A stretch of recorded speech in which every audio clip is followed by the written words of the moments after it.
Welcome back to Wires and Sofas. It's been a tough year since you were here. The company did unfortunately go bankrupt, but that's no big deal. That just happens to many good company. Donald Trump 4 times. Our friendly security guard, Mark, I think you met him last time you were here in fact, well, he had somewhat of a mental breakdown. Being the excellent manager that I am, I decided I should use all of the company's money to get him into a 5-star health spa and get him back to fighting fit, working responsibility. He is back to full health and he is working with us. It's all good, nothing happened there. But as I say, we ran out of money. Several of our employees in fact left the company. I'm not really sure why at all.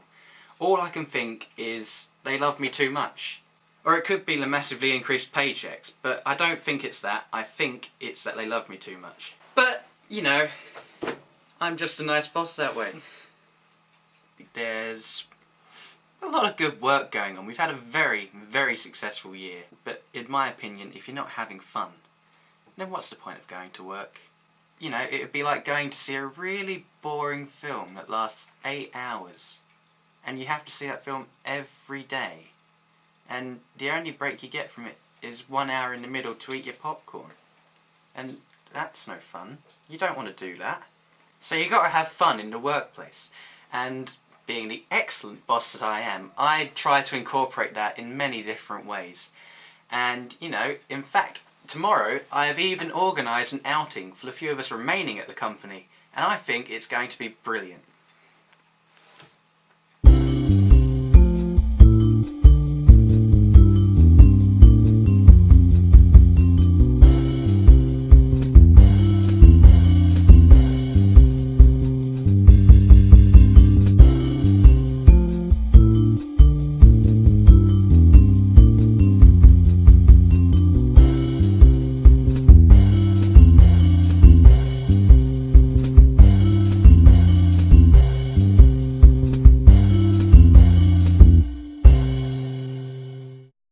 What do you mean no one else is coming? You did give them the choice of coming into work for an outing or staying at home for the day at full pay. I was joking! Well, I thought they'd realise they weren't going to get full pay.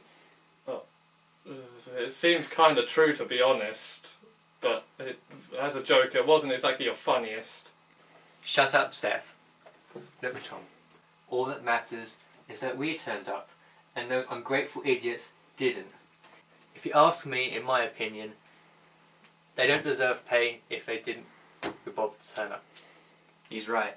He is right. Look, Tom, they should know they're not getting paid. It's going to cause problems if you don't tell them. I guess you're right. Oh wait, I can't tell him. What? Why? Because my secretary's not in. Come on, let's go! Hey, is it true that Tom gave everyone the day off as they didn't want to see him come out? Wrong kind of outing, Luke. And that's when I said to the farmer, that's not a cow, and that's definitely not milk you're drinking. I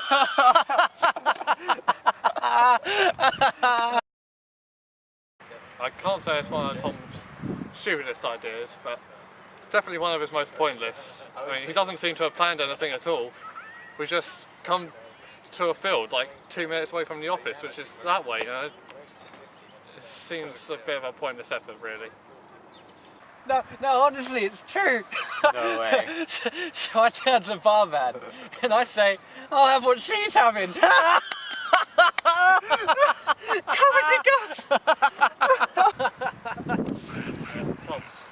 can I speak to you over here quickly? Oh, yeah, sure, Seth. Back in a minute.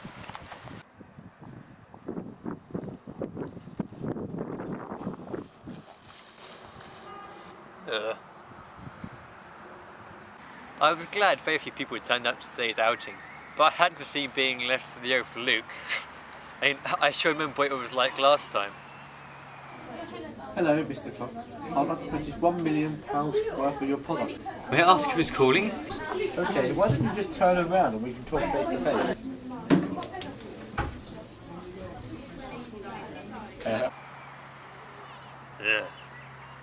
Anyway, his hygiene has certainly gotten worse. And that wet dog smell, that's him. So what is it you wanted, Seth? I hope it's some... Tom, is this really your idea of an outing? You thought you'd bring everyone out of the office to come sit in a field for a few hours? Well, I was gonna go and get some ice cream later. For, you know, from the shop on the corner. That's not what I meant, Tom. This isn't an outing. We're a couple of hundred feet away from the office. And it's the middle of winter. It's freezing. What are you trying to say, Seth? Tom, I'm trying to tell you. This is not an outing. What you've done is you've let everyone stay at home with full pay, and you've just taken the 3 people that would bother to turn up, and you've taken them 2 minutes away from the office in -5 degrees weather. Are you saying you'd rather be at work? Yeah, actually. Look, Tom, it's all well and good to have fun. In fact, it's one of the things you bring to the office that's good. But you've got to remember that we do work in an office and we have to get the work done. I just think it's things like that that ruin the company.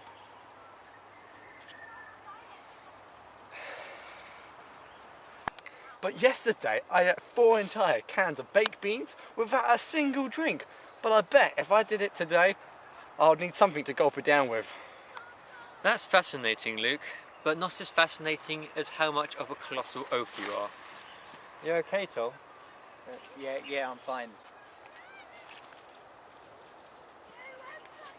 You stink.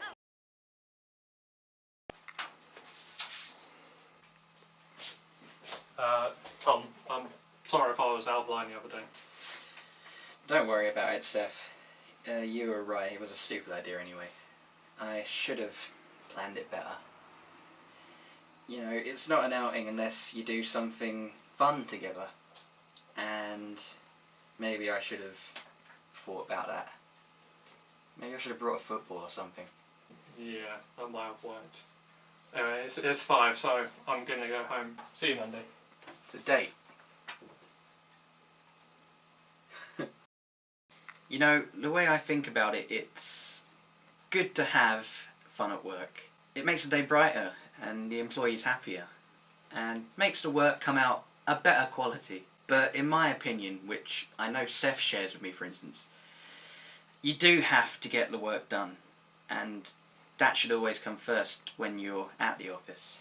You know, in my opinion, the work should be your main priority and the fun a very close second. And that's why I'm a great boss, because I know that, and I've always known that.